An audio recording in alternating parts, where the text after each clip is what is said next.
Если человек отождествляется со Всевышним, и остается лишь одна воля, воля его, воля Всевышнего, то, разумеется, он получит высшую власть. Всевышний использует людей.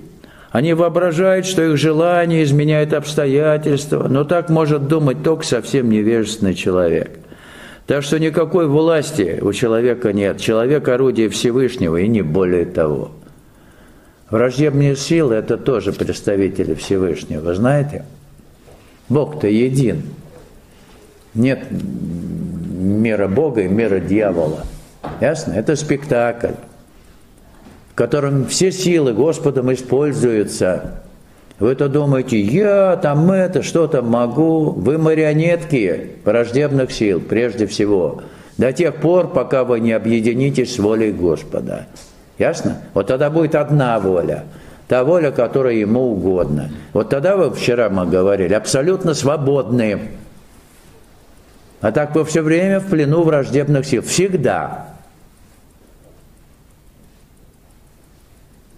Всегда. Интересно? Не задумывались над этим? Эго-то думает, что оно всесильно. Вот. А эго всего лишь инструмент враждебных сил,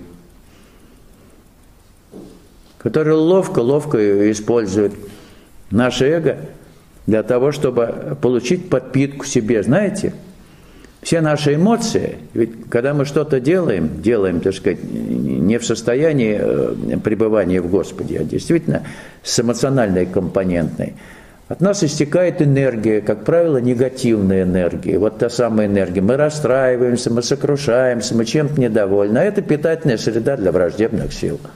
Мы их подпитываем. Они счастливы. И когда, как нам кажется, мы делаем что-то правильно, мы уже вот успокоились, а это правильное оказывается, в общем-то, навеянное враждебными силами, чтобы какой-то обвал у нас произошел. Ясно? И мы сильно разочаровываемся. А им пища. Нравится? Кормите.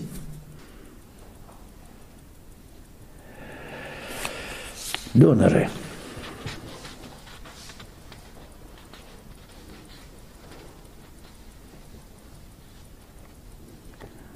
Так что с самого рождения, хотелось вам напомнить, мы находимся во власти обстоятельств.